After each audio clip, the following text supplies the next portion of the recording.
మన తెలుగు ప్రజల నుంచి నేను ఒక క్వశ్చన్ అడగదలుచుకున్నాను మన ముఖ్యమంత్రి రేవంత్ రెడ్డి గారిని.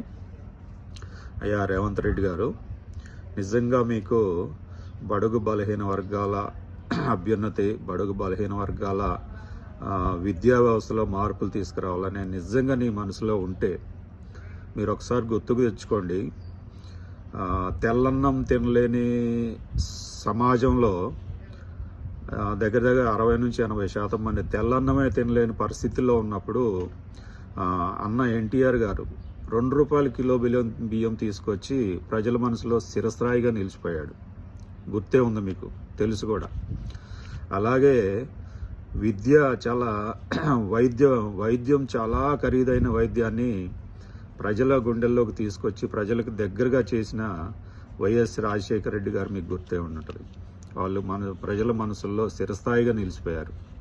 సో అలాంటి వాళ్ళ పక్కన మీరు చేరాలంటే ఇప్పుడున్న ఈ విద్యా వ్యవస్థను మీరు ఏదైతే ఒక ఆలోచన పెట్టి ఒక కమిషన్ వేసి ప్రతి మండలంలో ఒక రెసిడెన్షియల్ స్కూలు కట్టాలని చూస్తున్నారో, నిజంగా మీకు ఎలాంటి భేదభావాలు లేకపోతే ఈ యొక్క ప్రాజెక్ట్ని మీరు కంప్లీట్గా చేసి ప్రజల గుండెల్లో వాళ్ళిద్దరు పక్కన మళ్ళీ మీ పేరు కూడా ఏఆర్ఆర్ పేరు కూడా నిలుస్తుందని నేను ఆశిస్తున్నాను. సో ఈ యొక్క విద్యా వ్యవస్థను ప్రక్షాళన చేయండి. మీకు అవకాశం ఉందని నేను అనుకుంటున్నాను. మీరు ఎన్టీ రామారావు, వైఎస్ రాజశేఖర రెడ్డి పక్కన మీ పేరు చేరాలంటే, ఏఆర్ఆర్ కూడా చేరాలంటే మీరు ఈ యొక్క బడుగు బలహీన వర్గాల గురించి ఆలోచించండి, నిజాయితీగా పనిచేయండి. మీ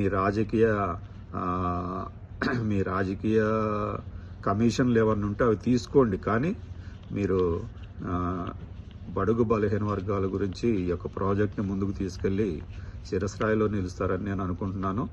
సో ప్రజెంట్ సొసైటీలో విద్య అనేది ఎంత అట్టడుగున ఉండిపోయిందో సో మీకు తెలుసు. సో దాన్ని పైకి తీసుకొచ్చి బడుగు బలహీన వర్గాలకి ఆశాజ్యోతిగా నిలుస్తారని నేను ఆశిస్తున్నాను.